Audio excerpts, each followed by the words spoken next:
सभी दोस्तों को नमस्कार, जय हिंद। मैं नरेश सिंह आप सभी का यूट्यूब चैनल में स्वागत करता हूं। दोस्तों, आज के वीडियो में बात करेंगे संचार की प्रणाली।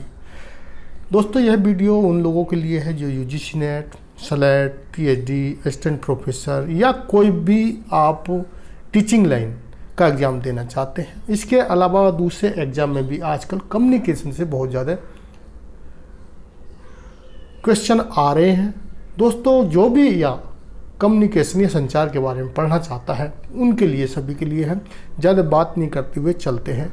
जैसे हमने संचार पढ़ लिया है, कम्युनिकेशन क्या पढ़ लिया है, यानी कि दो या दो से अधिक व्यक्तियों के बीच तथ्यों, विचारों या कोई भावनाओं या उसकी तर्कों को आदान प्रदान करना, जो चाहे आपका लिखित हो सकता है, मौखिक हो सकता है, वो किसी के भी थ्रू हो सकता है, चाहे आपका ईमेल के थ्रू हो सकता है, आपका दूसरे कोई भी तरीका हो, पोस्ट ऑफिस के थ्रू हो सकता है, वर्बल हो सकता है, नॉन वर्बल हो सकता है, वह कम्युनिकेशन है।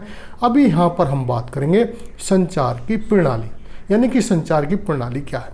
तो दोस्तों, जो कम्युनिकेशन है, संचार की प्रणाली के 3 तत्व माने गए हैं, यानी कि 3 तत्व इसके हैं। सबसे पहले है विषय सामग्री, यानी कि संचार की प्रणाली में सब कुछ आ जाता है, यानी किसी चीज़ की प्रणाली कैसे है, यानी किसी भी चीज़ को चलाने के लिए उसमें जो मेन मुख्य तत्व होते हैं उनको हम प्रणाली बोलते हैं।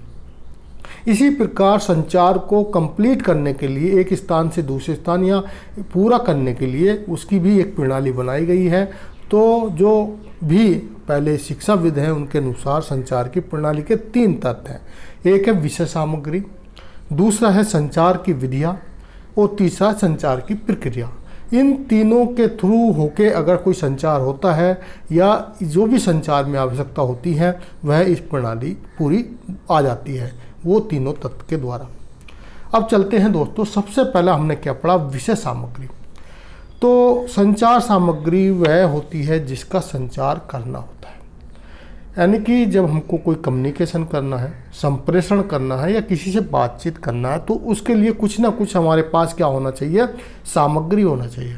यानी कि वो सामग्री चाहे आपके विचार हों, चाहे आपके तर्क हों, चाहे रिसर्च पेपर्स हों, चाहे कोई जानकारी हो, कुछ भी हो, लेकिन वो होना चाहिए, तभी तो आप किसी से कम्युनिकेशन संचार करेंगे। तो इसमें मैंने कुछ संचार सामग्री के यहाँ पर उदाहरण दिए हैं। जैसे कोई भी आदेश किसी भी ऑर्गेनाइजेशन का, या हमारे जो संसद से लेके जो सबसे बड़ी पंचायत है और नीचे छोटा ऑर्गेनाइजेशन, एक स्कूल है, हर जगह अपने अलग अलग ऑर्डर्स निकलते हैं। तो उनको जो हम पेपर के द्वारा पेपर में प्रिंटिंग करके, यानी कि ऑर्डर तौर पे निकालते हैं, या फिर उसको हम क्या करते हैं, वर्बली बताया जाता है। तो आदेश होंगे तभी कम्युनिकेशन होगा, यानी सामग्री में आएगा निर्णय।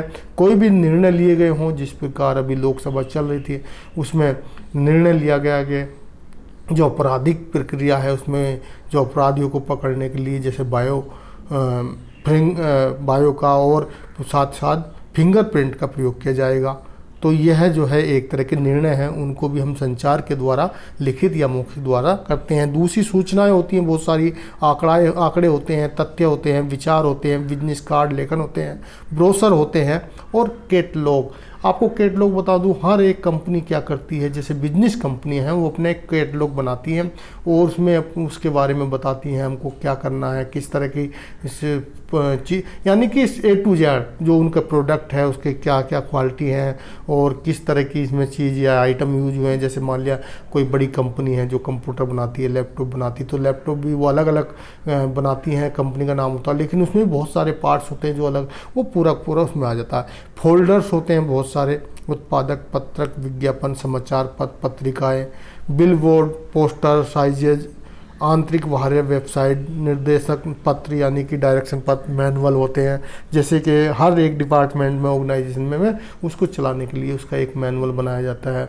जिस प्रकार कि जैसे GCN बटालियन मैनुअल हो गया या फायरिंग रेंज मैनुअल हो गया, या दूसरे मैनुअल्स होते हैं जैसे यूनिवर्सिटी मैनुअल हो गया, और बहुत सारे मैनुअल बनाए जाते हैं।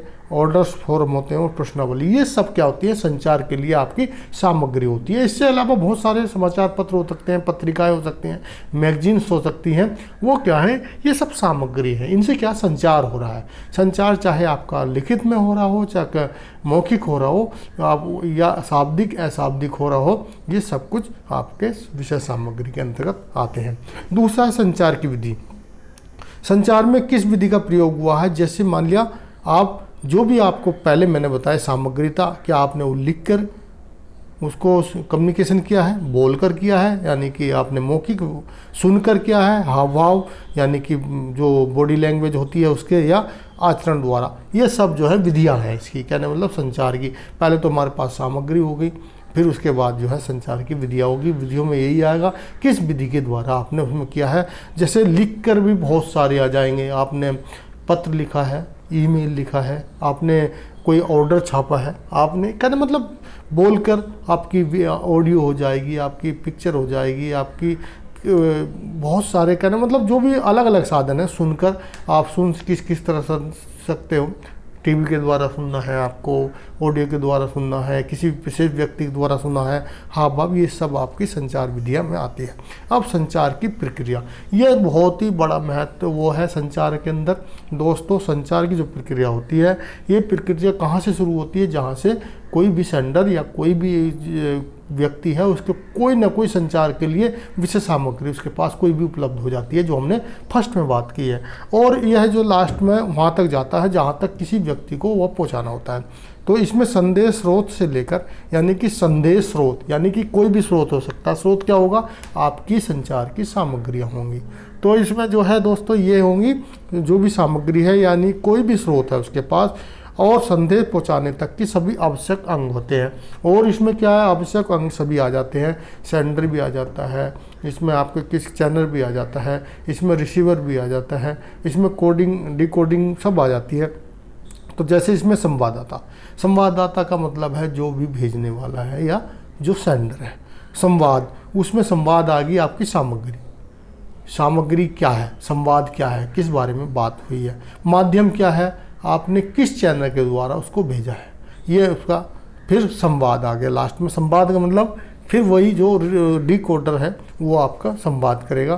फिर उसके बाद प्राप्तकर्ता होगा, प्रतिप्रेषण इत्यादि, ये सब संचार की प्रक्रियाएं हैं। दोस्तों, वीडियो अच्छा लगा तो वीडियो को लाइक कर दे, दोस्तों को शेयर कर दे, चैनल को सब्सक्राइब कर दे, साथ में लगी बेल आइकन को दबा लें। और आपको अगर इसके संबंधी और भी वीडियो देखनी तो मेरे यूट्यूब चैनल पर जाके आप जो है UGC नेट की यूनिट वाइज वीडियो देख सकते हैं। वीडियो देखने के लिए थैंक यू, धन्यवाद।